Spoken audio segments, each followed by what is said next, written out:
Mind you, white dude. Looked like a white dude too. Pretty funny. And so he just punches the window as hard as he can. He, like, just freeze frame this in your mind for a second. We have a real tough time as humans acknowledging the fact that we're just different. Like, we're all just different. We're the same species, but we're just really freaking different people. And we're all motivated by different things. We're playing different games. And it is like no more obvious than today in 2025 with the freaking internet. And then what's wild is you walk outside and kind of on the outset, it's like nothing's changed. Might as well be 1997. The world kind of looks the same. Nothing weird's going on if you don't pay attention too much. And then all of a sudden something hits you and you go, actually, yeah, it is 2025, isn't it still? Because that was weird. I had something happen that was weird the other day. I was driving on the road, like I usually do, in my little car. And I was going downtown Austin. It was on 2nd Street. And there's this car in front of me that was trying to like back up and parallel park in the spot that was basically directly to my right. So, like any good citizen, what did I do? I backed up to make space. Now, mind you, we're in like stop and go traffic. So I was already just like kind of sitting there, and this car fires up the old reverse lights and the right blinker. And I'm like, all right, I know the drill. So I started pulling back, and, you know, I have one of those cars that like there's a reverse camera so I can see myself when I'm backing up. I don't just run into stuff. It's kind of nice, right? I'm backing up and I can see like in the camera, there's this dude on the street in one of those scooters, like one of those Lime scooters. And this dude is just sitting there. And so like I'm looking in front of me and I like need to move back because this dude needs to park to my right. So I start backing up and I can like clearly see him. And I'm probably 10 feet away. I don't know. And as I start getting closer, 5 feet away, this dude is just yelling at me. Like, hey, stop. Like, I'm right here. Like, very clearly, I still need to keep going because this other guy is just going full steam ahead, parking. And so I keep backing up because I ain't trying to get hit. And I pull right up in front of this dude. This dude didn't move, by the way. He just waited for me to get right up close to him. As I'm getting closer, I can hear his yelling just a little bit louder and louder. And by the way, this is like the whitest dude you've ever seen. Like, he's wearing a Brooks Brothers polo and a pair of those 5-pocket khaki pants. Probably thought he looked pretty good. I thought he looked kind of goofy on a scooter with those, city boots. What do you call them? Chelsea boots. So I back up and I stop like right in front of him because I just had to. Dude didn't even back up. Yelling at me, whatever. So I pull up another half a block to the next stoplight, and I just knew it was coming. Like, I knew it was coming after this. And he pulls right up there next to me. And he like gets like right next to my car, driver's side window. And I'm alone in my car. So I had nobody to share this moment with, unfortunately. And he just starts screaming at me. Like, hey, you almost hit me. Which I didn't. But again, we're playing different games here. Hey, you almost hit me. He's freaking out. Like, I'm just literally staring at him. And like, I'm not even nervous. I mean, I'm not really a nervous person to begin with, but I really wasn't nervous here. I was more like kind of perplexed. I really genuinely just wanted to see what his next move was going to be. And I guess like he thought that I wasn't looking intently enough at him. I mean, I was staring right at him. And he like says everything he's got to say. And then he just punches the window on my car as hard as he possibly can. Mind you, white dude. Looked like a white dude too. Pretty funny. And so he just punches the window as hard as he can. He, like, just freeze frame this in your mind for a second. There's really only 3 possible outcomes when he does that. And none of them like really even make any sense. If you like, I'm sure he didn't think about this. Like I'm explaining this to you now, but I had kind of thought about all of these scenarios as they happened because I just knew he was going to do it. There's really only three outcomes. He can punch the window really hard and it breaks. Bad outcome for him, by the way. He can punch the window really hard and he injures himself. Realistic. Or he can punch the window really hard and nothing happens. What do you think happens? He punched the window really hard and the light turned green. Nothing happened. And he was on my left side. This is a 1-lane road. Well, 2 lanes, I guess. There's another one going the other way. So he like just punches the window really hard and he just goes out in front of me and turns right and like gets out of the way. Like I just started laughing. I just started laughing because that is not how I would have handled that situation. There's like a lot of other things that would have happened. I really wish that I had more time so I could have rolled down the window and just been like, sir, you do realize that I can shoot you now because you're threatening me. I'm pretty sure that's true too. I wasn't going to do it. I don't have a gun. I would never do that. I would never, ever do something like that. That is silly. I don't even have that much energy. I couldn't even react to this guy. But this gentleman had different motivations than I did. He was playing a different game. And I'm sure that he got caught on camera somewhere, or hopefully it did. I don't know. I tried to check my car and see if like the car camera picked it up, which unfortunately it didn't. So I didn't play fast enough. But what a weird time. That was a very 2025 moment, I feel like. A dude on a scooter, punching my window and nothing happening. Like, do people think? Like some people are actually genuinely motivated by anger. I like forget that in my daily life. I really do. Because for whatever reason, I figured out a way to basically filter out all the angry people in the world. And like, I just don't deal with them. I don't have time for that. There is virtually no upside to that. Like that dude locked himself into a no upside situation. He punched the window and there were 3 outcomes and none of them were good. None of them were good for him. And that's what happens when you get angry.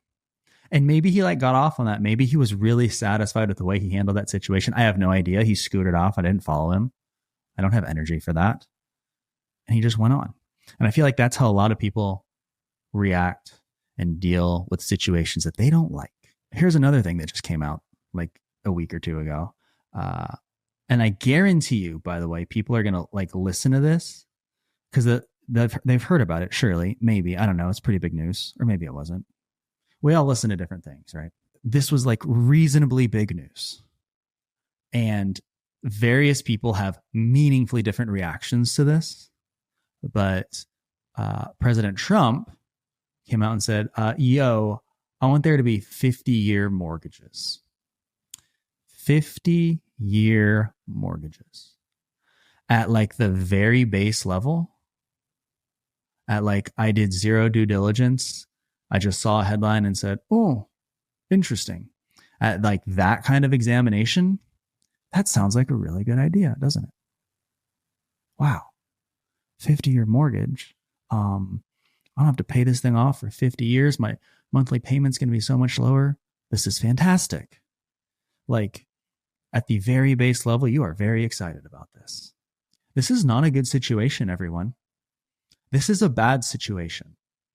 And I will tell you why. Here's what happens.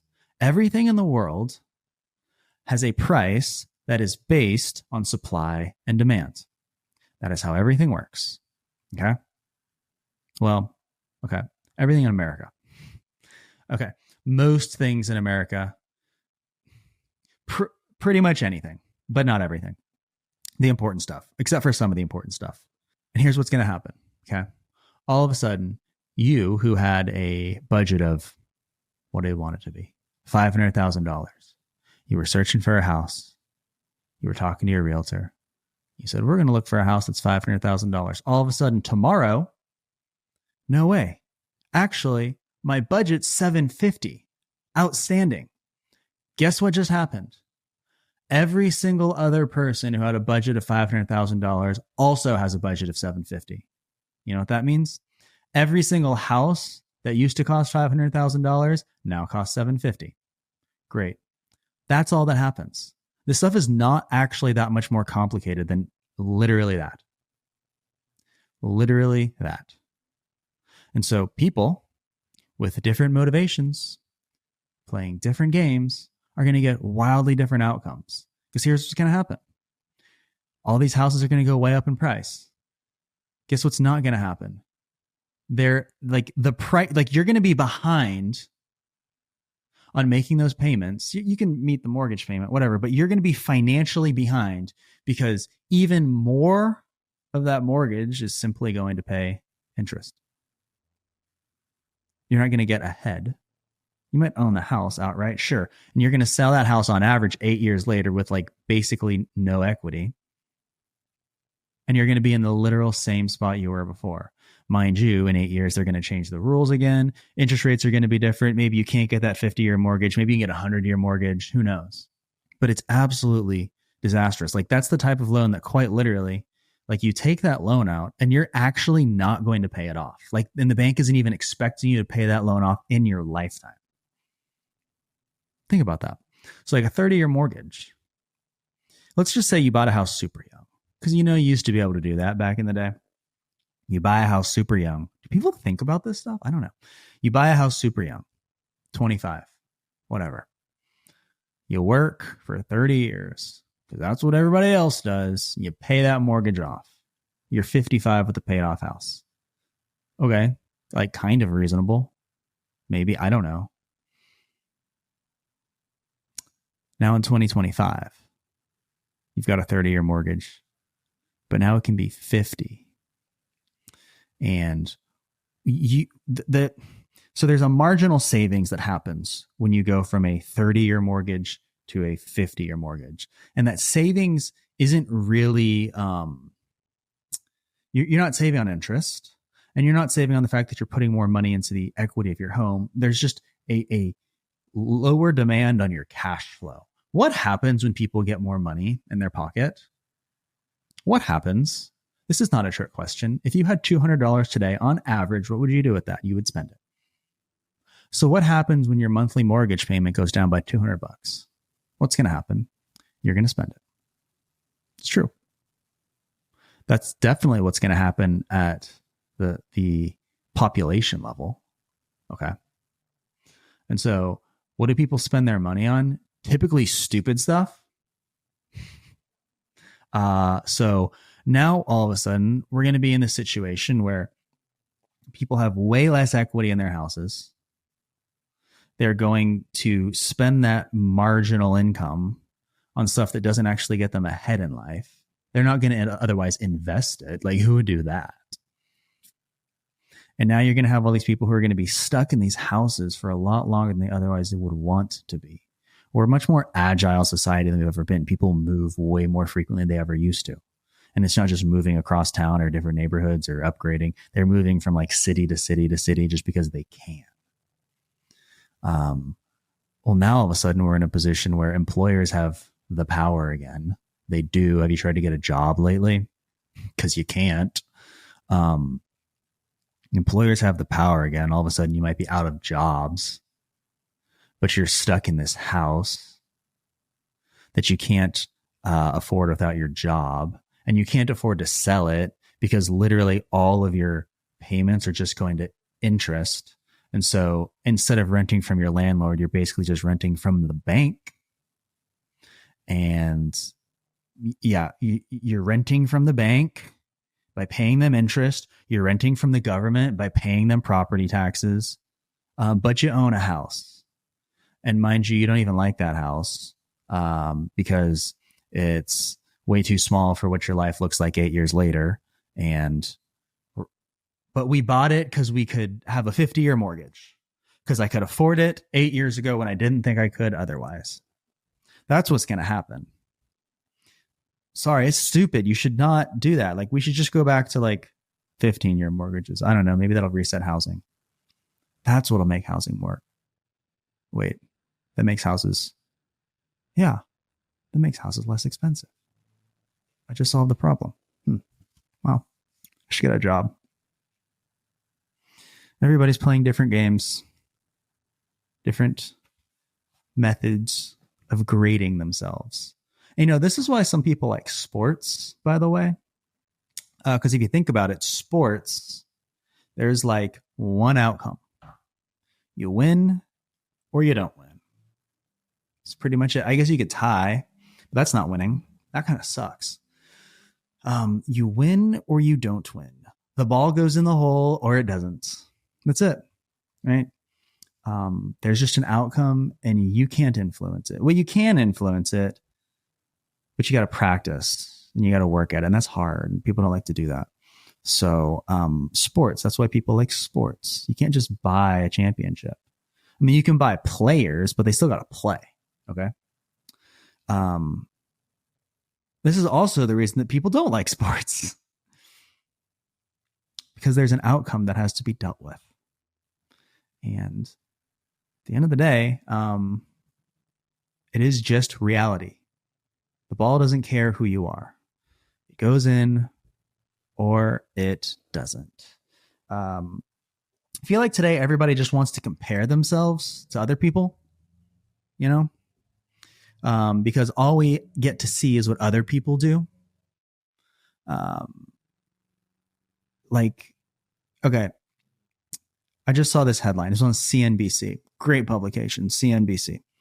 Big bold letters. It says, tech startup backed by Matthew McConaughey, Ryan Reynolds, among others. Tech startup, it's $400 million in ARR, annually recurring revenue, on AI, like tailwinds or whatever.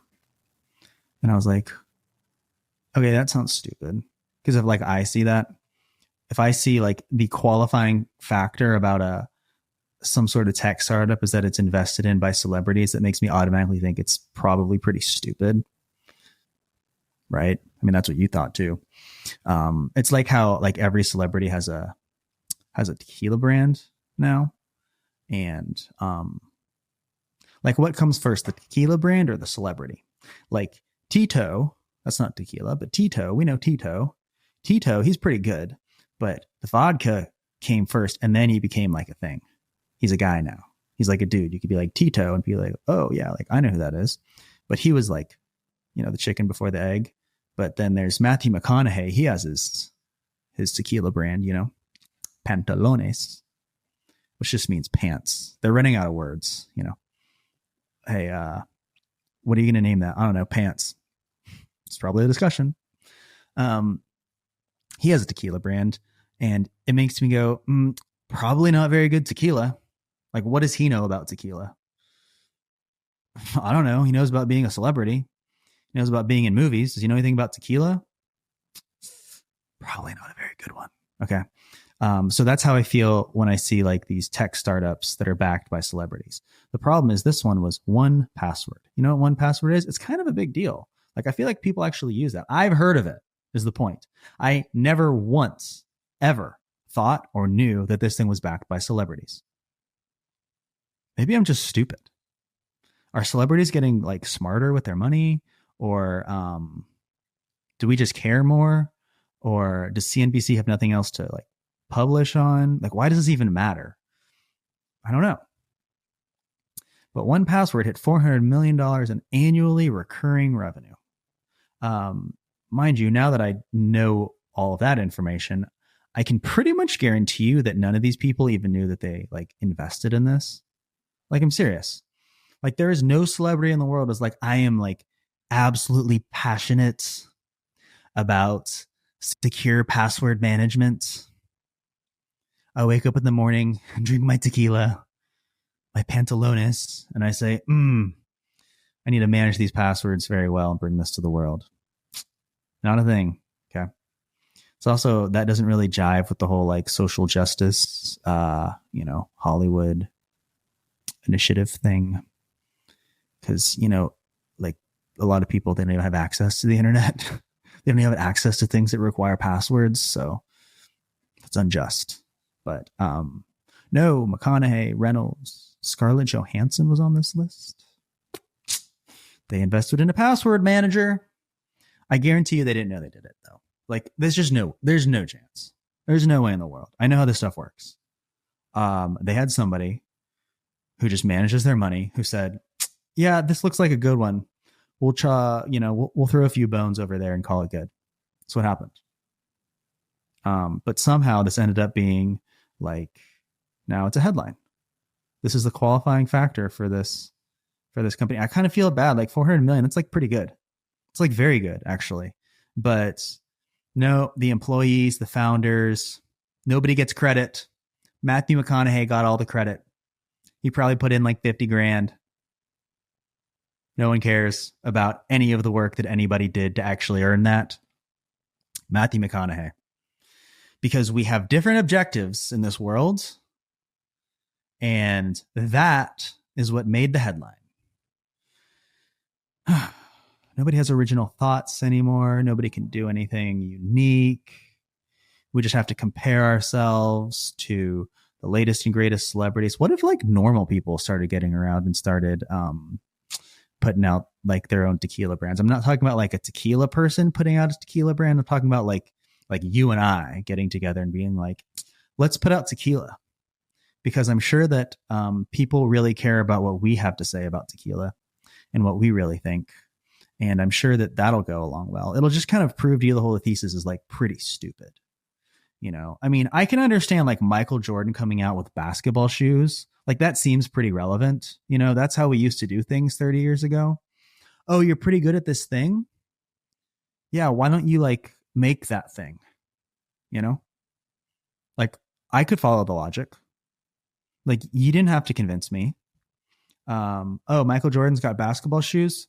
They're probably like pretty good, like he wears them every day. Makes sense. Of course, then Jordan went like, I don't know, haywire. Now they make golf shoes. Well, I guess that's kind of the equivalent. The 2025 version of Michael Jordan. Michael Jordan golf shoes. Because I would love to wear golf shoes from like, some random amateur golfer. I don't know. I mean, I'm sure there's a crossover in there. Tiger Woods had golf shoes. They were pretty good. Then they discontinued them. He also had Gatorade. That was the best Gatorade. That was what we lost in the scandal. Tiger Woods. Like all the sponsors went away. No one cared about any of them except for Gatorade. Gatorade Tiger was the best. R.I.P. Gatorade Tiger. Young people have to figure this out. Do you become interested in something and then become good at it? Or do you become good at it first and then become interested in it? Because those are different things, Like, did I want to become a finance bro? Or did I just get good at it? It's for you to decide. Did I want to do a podcast or am I good at it? Who knows? Maybe neither. But I'm here. And there are people listening to this. It's true. I see the numbers and it's not zero. So you got that going for yourself. There's other people here too, is what I'm saying. Okay. Well, if you run into anybody on the road this week and you're wondering what they're thinking about, or if they're listening to this podcast, maybe they are. They're probably thinking about something different than you. If you drink some tequila this week, I will not, by the way. One of the things that happened because I turned 30, which means that I'm old, is I don't drink. I just was like, I'm going to turn 30 and my whole thing is like, you can just do anything for a year. And so I was like, well, maybe I'll just try not drinking for a year. I don't even drink that much. Like I literally don't. But apparently it's all the rage, not drinking. It's a thing. And so I was like, well, I guess the only way to figure that out is to try it. So I'll do that for a year and then I'll turn 31 in theory.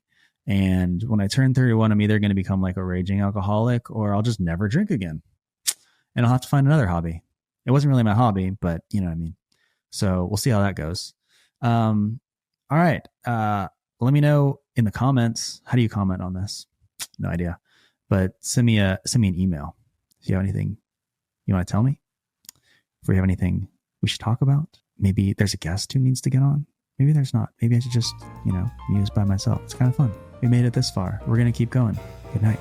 We'll see you next time.